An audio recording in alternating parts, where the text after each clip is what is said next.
था 1990, पर मैं किसी का नाम नहीं लूँगा, जिनकी कहानी है उनका नाम नहीं लूँगा, उनकी प्राइवेसी का मामला है। पर हाँ, सच्ची कहानियाँ हैं।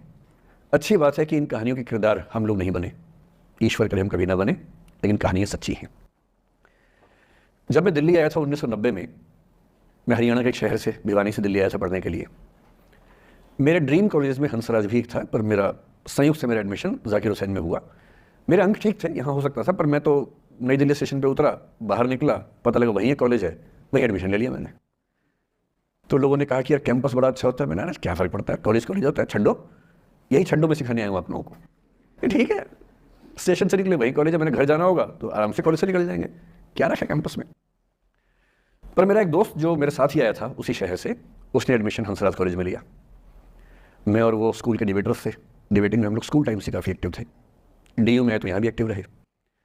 अभी करीब 5 साल डिबेटिंग किया। मेरा ख्याल है कि लगभग 300-400 डिबेट्स मैंने जीती होंगी DU में, कुछ हारी भी होंगी, लेकिन मैंने खूब डिबेट, वो मेरा दरअसल दाना पानी था, रोजी रोटी मेरी वही थी कॉलेज के दिनों में। घर से पैसे मैं लेता नहीं था, मिलते भी नहीं थे, देना क्या था, मतलब ऐसी स्थिति भी नहीं थी उस समय मेरे घर में कि मिल सके। तो डिबेटिंग मेरा रोजगार था, एम्प्लॉयमेंट था, मेरा उससे काम चल जाता था आराम से। उसका भी चल जाता था, वो हंसराज से था, मैं जाकिर हुसैन से था। हम खूब डिबेट से मिलते थे।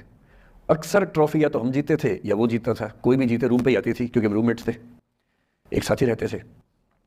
वो मुझसे योग्यताओं के मामले में 21 था, बल्कि अगर वो 21 था तो मैं 15 ही रहा या 12 रहा, 22 या 21 तो नहीं रहा, मुझसे बेहतर था योग्यताओं में।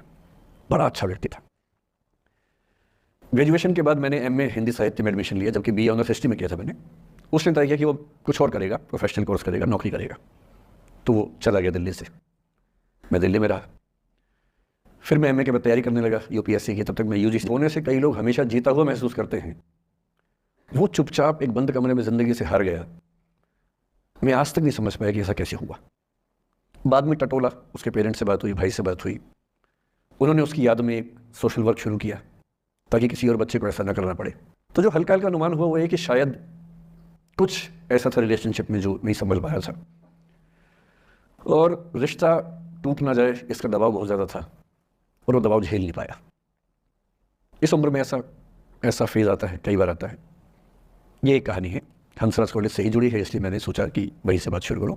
नाम जैसा कि मैंने कहा मैं नहीं बताऊंगा, तो नाम बताने का मतलब भी नहीं। और वो जिसकी मैं कहानी सुना रहा हूँ, आप लोगों के जन्म से पहले की बात है। आप तो सब 21वीं सदी वाले बच्चे होंगे ना, जेन ज़ी होंगे आप सब लोग, तो ये तो बहुत पुरानी बात है। एक दूसरी कहानी सुनाता हूँ, मैं आपको 2-3 कहानियाँ सुनाऊंगा, फिर उन सबका सार निकाल लेंगे एक साथ हम लोग। दूसरी कहानी ये है कि जब मेरा सिलेक्शन हो गया 97 में, मतलब 96 अटेम्प्ट में पहली बार मेरा सिलेक्शन हो गया था, मैं एक्सटेंशन लेके तैयारी कर। हम सुबह 8 बजे लाइब्रेरी खुलते ही वहाँ घुसते थे, रात को 1 बजे निकलते थे लाइब्रेरी बंद होने के समय। तो वहाँ एक छत थी, छत पे छोटी सी कैंटीन थी, जहाँ हम लोग जब बोर होते थे दिन में 3-4 बार जाके चाय पीते थे। चाय पी ली, बिस्किट खा लिया, थोड़ी गप्पे मार ली, वो सब वहाँ करते थे। तो वहाँ मेरे बहुत सारे दोस्त थे, उनमें से कई लोग अब बहुत सीनियर सिविल सर्वेंट्स हैं, कुछ लोग प्रोफेसर हैं DU में। 2 बच्चे थे मुझसे जूनियर, 3-4 साल जूनियर थे, बड़े प्यारे बच्चे थे। मुझे उस समय तक पढ़ाई लिखाई का शौक अच्छा खासा हो गया था, तो वो रोज़ मेरे साथ बैठते थे केवल बात करने के लिए, किसी मुद्दे पर बहस करनी है तो बहस होती थी, समझते थे। फिर मुझे पता लगा कि वो दोनों रिलेशनशिप में हैं, रिश्ते में हैं, दोनों ने शादी भी कर ली। एकदम जीवन से भरे हुए बच्चे, आंखों में चमक ऐसे। फिर दोनों की शादी हुई तो मैं शादी में जा नहीं पाया, क्योंकि मेरा रिश्ता सिर्फ लाइब्रेरी में 1 घंटा गप मारने वाला था, उससे ज़्यादा था नहीं रिश्ता उनके साथ। फिर सुनता रहता था कि मैं सब बढ़िया चल रहे हैं, पढ़ाई कर रहे हैं, तैयारी कर रहे हैं। इंटरकास्ट मैरिज की उन लोगों ने, खूब हंगामा हुआ, बात कर रहा हूँ। मैं आज तक नहीं समझ पाया कि ऐसा क्या हुआ होगा।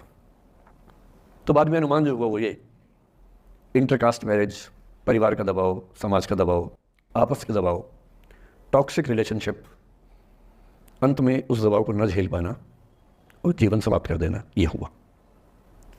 ये 2 घटनाएं हैं। एक तीसरी घटना ये है कि दिल्ली में आज से 25 साल पहले घटना घटी। आप लोग तो बस पैदा हुए होंगे, घुटनों में चल रहे होंगे, या उससे 5-7 साल पहले की बात रही होगी। ये घटना दिल्ली के सब सीनियर लोग जानते हैं, जिनकी उम्र 35-40 साल है, वो सब जानते हैं इस घटना को।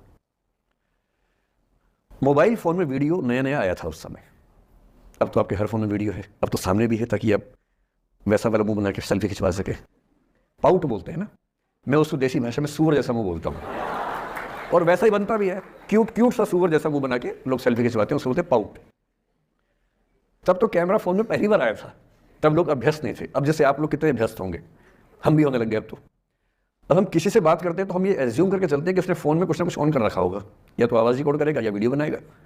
तुम कितने केयरफुल के बोलते हैं, कितने कॉन्शियस रहते हैं। और सर्विलांस सोसाइटी की सबसे बुरी बात यह है कि हम हमेशा चौकन्ने रहते हैं, हम सहज हो ही नहीं पाते। सहज रूप से दो लोग बात कर लें, हो ही नहीं पाता।